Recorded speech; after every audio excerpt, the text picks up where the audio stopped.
Théorie de l'incrustation. L'esprit qui habite la matière. Kardec enseigne que la théorie de l'incrustation explique comment l'esprit s'associe à la matière, en pénétrant ses molécules et en dirigeant leurs mouvements. Le fluide cosmique universel, en se condensant et en s'organisant en forme matérielle, devient réceptif à l'action du principe intelligent, qui l'anime et le fait vivre. La vie, donc, n'est pas un produit de la matière, mais la présence de l'esprit qui s'y incruste. L'esprit, encore dans ses premiers degrés de conscience, ne possède pas une individualité pleine. Il est le principe intelligent en formation, qui agit instinctivement dans les structures vivantes, d'abord dans les formes élémentaires, puis dans des organismes plus complexes. À chaque étape de la nature, l'esprit s'ajuste, expérimente, apprend et évolue. La matière est son champ d'apprentissage, le laboratoire dans lequel l'intelligence divine façonne la conscience. Kardec montre que cette incrustation n'est pas une prison, mais une association harmonieuse entre deux principes complémentaires, la matière, qui fournit les instruments, et l'esprit, qui imprime direction et finalité. La science moderne commence à entrevoir ce même mystère. La biologie moléculaire démontre que toute forme de vie est régie par des codes d'information, l'ADN, dont la précision dépasse tout hasard. Ces instructions invisibles sont le reflet physique des lois spirituelles qui commandent l'évolution. L'esprit est l'architecte invisible qui fait vibrer les particules, les organisant en systèmes vivants. La physique quantique ajoute que la matière est essentiellement une énergie structurée et que l'observateur, ou conscience, intervient dans le comportement des particules subatomiques. Cette interaction suggère que la conscience est un principe antérieur à la matière elle-même, confirmant la thèse spirit selon laquelle l'esprit précède et dirige le monde physique.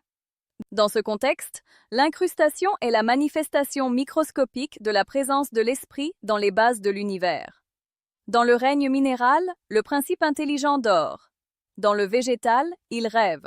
Dans l'animal, il s'éveille. Et chez l'homme, il pense. Cette échelle de progression reflète le processus d'incrustation et de libération de l'esprit au fil des millénaires. Chaque étape de l'évolution biologique est accompagnée d'une étape de l'évolution spirituelle. L'esprit, en maîtrisant la matière, gagne en autonomie, jusqu'à ce que, chez l'être humain, il prenne conscience de lui-même et de Dieu. Kardec explique que l'esprit, lors de son incarnation, ne se confond pas avec la matière. Il la pénètre et la dirige, mais conserve son individualité.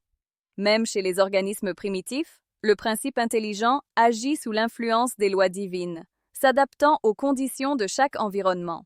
Ainsi, la vie ne surgit pas par hasard chimique, mais par une action spirituelle organisée, qui transforme l'inanimé en vivant, le simple en complexe, l'instinct en raison.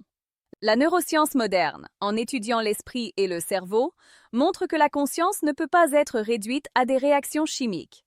Les expériences de mort imminente, les phénomènes de perception extrasensorielle et les corrélations esprit-corps indiquent une dimension immatérielle de la conscience, qui survit à la destruction du corps. C'est le même principe que l'incrustation. L'esprit utilise le corps comme un instrument temporaire, sans jamais se confondre avec lui. Le processus d'incrustation est donc le lien qui unit le ciel et la terre, l'invisible et le visible. La matière sert l'esprit, et l'esprit élève la matière en lui insufflant sens et direction. Tout dans la nature est un acte continu de coopération. L'esprit s'incarne pour agir, et la matière se spiritualise en servant. Ainsi, la théorie de l'incrustation révèle le secret de la vie et de la conscience. L'univers est un vaste champ d'expérience spirituelle où chaque molécule vibre sous l'influence de l'intelligence divine. L'esprit est partout, dans les étoiles qui brillent, dans les fleurs qui s'ouvrent et chez l'homme qui pense. Si cette réflexion vous a permis de comprendre la présence divine en toutes choses, partagez-la. Car comprendre la théorie de l'incrustation, c'est reconnaître que la vie est l'Esprit de Dieu habitant la matière pour la transformer en lumière.